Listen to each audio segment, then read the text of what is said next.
Today, we're diving into the absolutely epic history of Tamil Nadu, a region in the southeast of modern India that has been the stage for ancient kingdoms, mind-bogglingly huge empires, and some really profound cultural movements. And when I say epic, I'm not kidding. To put things into perspective, we're talking about a place with evidence of people living there continuously from at least 15,000 BCE. That's just an astonishing depth of time. It makes this one of the oldest continuously inhabited spots on the entire planet. So to wrap our heads around this immense timeline, we're going to break it down into 5 key parts. We'll start way back with the 3 crowned kings, then move into an age of great empires, see how new powers took over, look at the growing shadow of Europe, and finally see how the modern state we know today was forged. All right, let's kick things off in the classical period. This era is known as the Sangam Age, and it was pretty much dominated by 3 legendary dynasties, the 3 crowned kings. Okay, so these 3 were the Cheras, the Cholas, and the Pandyas, and they each had their own turf. You had the Cheras over on the west coast, controlling all that lucrative sea trade. The Cholas had the super fertile Kaveri River Delta, basically the region's breadbasket, and the Pandyas were the big power down in the far south. Now, these guys weren't exactly best friends. They were in a constant state of conflict, all fighting for the top spot. But the Sangam Age wasn't just about fighting. It was an incredibly vibrant time. We're talking about flourishing trade all the way to the Roman Empire. This period also gave birth to the oldest surviving literature in the Tamil language and saw these amazing traditions in art, music, and dance really take off. But that whole classical order, well, it was about to be completely shattered. This brings us to our next section, an era of truly great empires that rose from a period of chaos to achieve absolute dominance. So around 300 CE, things get thrown into turmoil. A mysterious group called the Calabras show up. Honestly, we don't know a ton about them, but later accounts call them evil rulers who kicked out the old kings. They held control for almost 300 years in what historians often call a dark age. So how did the region bounce back? Well, this timeline lays it out perfectly. Around 600 CE, the Pallavas and the Pandyas teamed up to push the Calabras out. But the real game changer came around 850 CE. The Cholas, remember them, one of the original 3 kings? They came roaring back from obscurity to build a truly massive empire.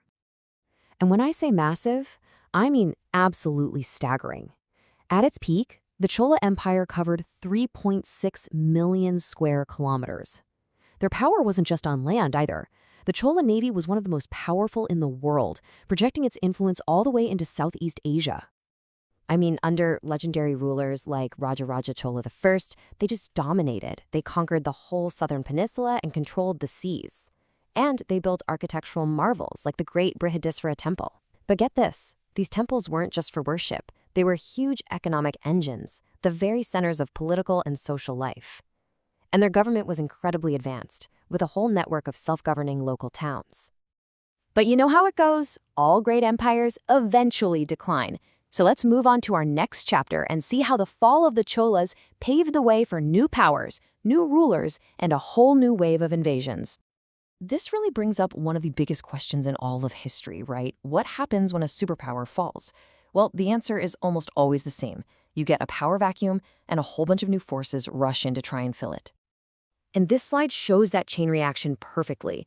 In 1311, armies from the Delhi Sultanate in the north storm in and sack the city of Madurai, which fatally weakens the old kingdoms. Out of that chaos, a new power, the Vijayanagara Empire, rises up to consolidate Hindu rule. But eventually, even they started to weaken, and their own local governors, called Nayaks, just declared independence and started their own kingdoms. And what exactly was at stake during all this turmoil? Just immense, unimaginable wealth. The famous traveler Marco Polo visited just before the invasions, and he said the Pandyan kingdom was the richest empire in existence. So yeah, that was the prize now up for grabs. This long period of instability basically set the stage for a totally new kind of player to enter the game. Let's get into our next section, which is all about the arrival of European powers and their slow, calculated shift from just trading to outright taking over territory. So you had the Dutch, the British, and the French all showing up on India's Coromandel coast, seeing a huge opportunity. The British set up the city of Madras in 1639, building Fort St. George as their home base. Their big rivals, the French, set up shop down the coast in Pondicherry. It all started with trade, but trust me, political ambitions were right there under the surface. The real tipping point was the intense rivalry between Britain and France. Their wars in Europe just inevitably spilled over into India. They started taking sides in local power struggles, fighting proxy wars, and before you know it, they'd transformed themselves from merchants into the new political masters of the region. After crushing local resistance, and especially after the massive 1857 Sepoy War that shook all of India, the British government basically decided the East India Company couldn't handle things anymore. So, in 1858, the British Crown took direct control, creating the huge administrative unit called the Madras Presidency. And that brings us to our final section, forging a modern state. This is the story of the fight for independence and the powerful rise of a unique Dravidian identity that really defines the region to this day.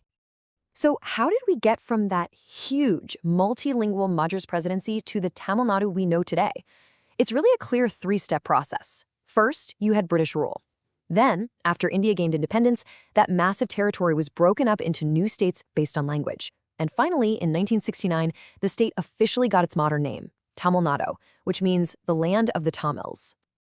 But creating the modern state wasn't just about redrawing borders. It was about forging a whole new identity. And this is where the Dravidian movement is absolutely crucial. It was a powerful social and political force that emphasized a unique southern identity, totally distinct from the north. It championed the Tamil language, pushed back against Hindi, and fought for social reforms. This movement has completely shaped the state's unique and fiercely independent political culture. So, as we look back across this entire epic history, you can see these incredible, lasting legacies. You've got the Tamil language, one of the oldest classical languages still spoken in the world.